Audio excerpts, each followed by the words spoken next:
یہاں تک کہ پانی بلند پہاڑوں سے بھی اونچا ہو گیا، اور اتنے بلند پانی پر یہ کشتی نوح علیہ السلام اور ان کے ساتھیوں کو اپنے دامن میں سمیٹے اللہ کے حکم سے اور اس کی حفاظت میں پہاڑ کی طرح رواں دواں تھی، ورنہ اتنے طوفانی پانی میں کشتی کی حیثیت ہی کیا ہوتی ہے۔ نوح علیہ السلام کشتی میں سوار ہوئے اور انہوں نے اپنے ساتھیوں کو حکم دیا کہ وہ یہ دعا پڑھیں، بسم اللہ مجریہا ومرساہا ان ربی لغفور رحیم۔ اللہ ہی کے نام سے اس کشتی کا چلنا اور ٹھہرنا ہے، یقیناً میرا پالنے والا بڑی بخشش اور رحم والا ہے۔ یہی اللہ کا حکم آپ کو تھا کہ جب تم اور تمہارے ساتھی ٹھیک طرح بیٹھ جاؤ تو کہنا، الحمد للہ الذی نجانا من القوم الظالمین وقل رب انزلنی منزلا مبارکا وانت خیر المنزلین۔ سب تعریف اللہ ہی کے لیے ہے جس نے ہمیں ظالم لوگوں سے نجات عطا فرمائی، اور کہنا کہ اے میرے رب مجھے بابرکت اتارنا اور تو ہی بہتر اتارنے والا ہے۔ اللہ تعالیٰ نوح علیہ السلام کو نصیحت کر رہے ہیں کہ اللہ آپ کو اور آپ کے اہل کو نجات عطا فرمائیں گے۔ کشتی میں نوح علیہ السلام کے کافر بیٹے کے علاوہ تمام گھر والے سوار تھے۔ آپ کے کافر بیٹے کا نام کنعان تھا، وہ ایک طرف کھڑا تھا۔ نوح علیہ السلام نے اسے پکارا، میرے بیٹے اس کشتی میں آ جا اور کافروں کا ساتھی نہ بن، لیکن اس بدبخت نے کہا، میں ابھی کسی پہاڑ کی چوٹی پر پناہ لے لوں گا جو مجھے اس پانی سے بچائے گی۔ نوح علیہ السلام نے کہا، آج اللہ کے حکم سے کوئی بچانے والا نہیں مگر وہی جس پر اللہ رحم کرے۔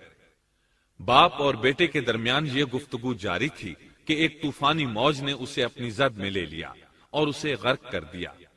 نوح علیہ السلام سے اللہ نے وعدہ کر رکھا تھا کہ اللہ تعالیٰ اس کے اہل کو نجات عطا فرمائے گا۔ چنانچہ جب آپ کی آنکھوں کے سامنے آپ کا بیٹا غرق ہو گیا تو وہ پکار اٹھے، اے اللہ، میرا بیٹا میرے گھر والوں میں سے تھا اور تو نے مجھ سے وعدہ کیا تھا کہ میرے گھر والوں کو نجات عطا فرمائے گا، اور تو تمام حاکموں سے بہتر حاکم ہے، لہذا ناممکن ہے کہ تیرا وعدہ پورا نہ ہو۔ واضح ہو کہ نوح علیہ السلام کا اپنے بیٹے کے بارے میں بات کرنا بطور استفسار تھا، بطور بحث نہیں تھا۔ آپ وضاحت چاہتے تھے۔ اللہ تعالیٰ نے فرمایا، اے نوح، وہ تیرے اہل سے نہیں تھا کیونکہ وہ کافر تھا۔ کفر نسب کو ختم کر دیتا ہے۔ ایک مومن کا دوسرے مومن سے تعلق ایک مسلمان بھائی کے کافر بھائی سے تعلق سے زیادہ بڑا ہے، اور حقیقی اخوت وہ ہے جس کی بنیاد ایمان پر ہو۔ کفر تو نسبی تعلق کو کاٹ دیتا ہے، اس لیے اللہ نے یہ نہیں فرمایا کہ وہ کافر ہے، بلکہ یہ فرمایا کہ وہ تیرے اہل سے نہیں ہے۔ ہمارے لیے بھی یہی حکم ہے، کسی مومن کا کافر کے ساتھ رشتہ نہیں ہو سکتا۔ اس کے ساتھ اللہ نے نوح علیہ السلام کو نصیحت فرمائی کہ آپ ہرگز وہ چیز نہ مانگیں جس کا آپ کو مطلقاً علم ہی نہ ہو، اور ہم آپ کو نصیحت کرتے ہیں کہ جاہلوں میں اپنا شمار کرانے سے باز رہیں۔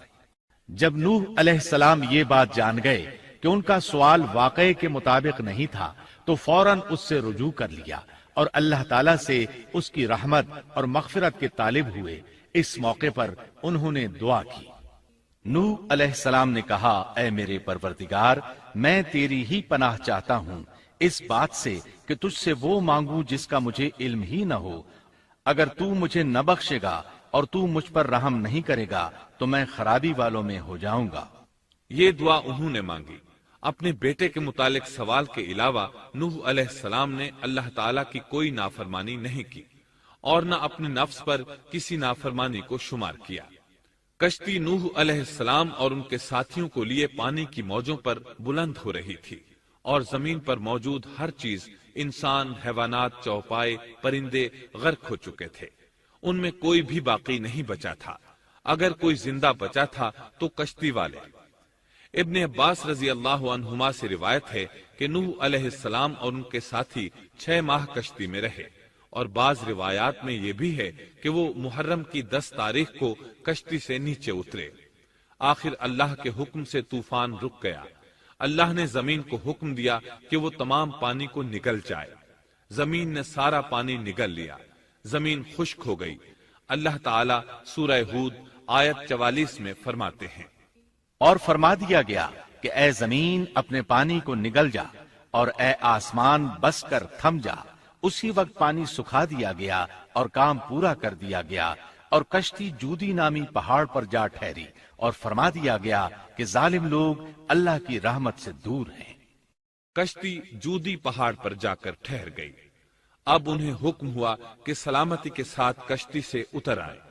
آپ پر بھی برکت نازل ہوگی، اور ان قوموں پر بھی جو آئندہ آپ کی نسل سے پیدا ہوں گی، اور آپ کی نسل میں سے کچھ لوگ ایسے بھی ہوں گے جنہیں ہم فائدہ تو ضرور پہنچائیں گے، پھر انہیں ہماری طرف سے دردناک عذاب پہنچے گا۔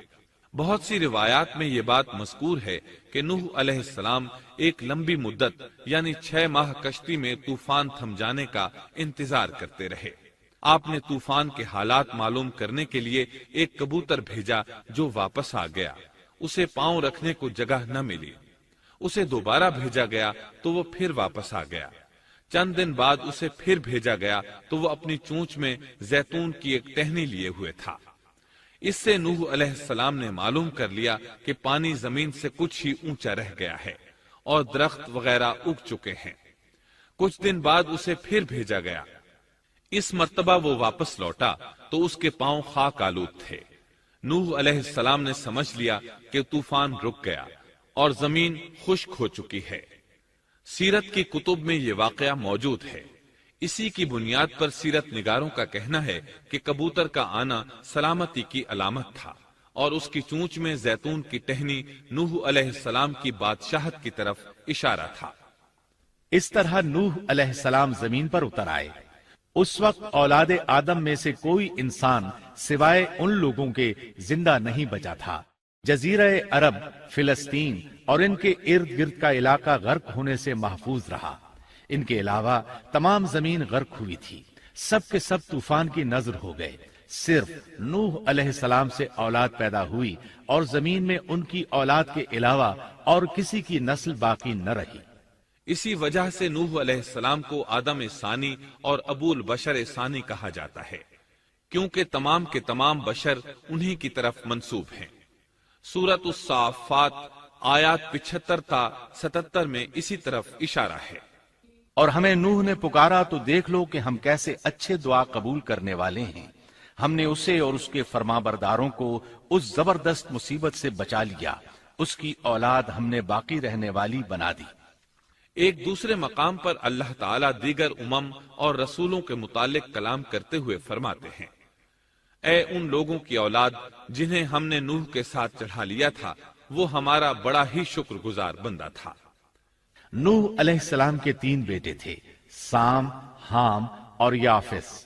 سام کی نسل زیادہ تر سفید رنگت کی تھی، اور بہت کم لوگ ان میں سیاہ فام تھے، البتہ کچھ ان میں گندمی تھے۔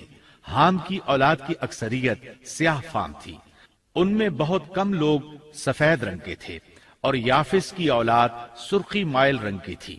عرب اور بنو اسرائیل سام کی اولاد ہیں، تمام حبش حام کی اولاد ہیں، ترک اور مشرقی ایشیا کے لوگ یافس کی اولاد ہیں۔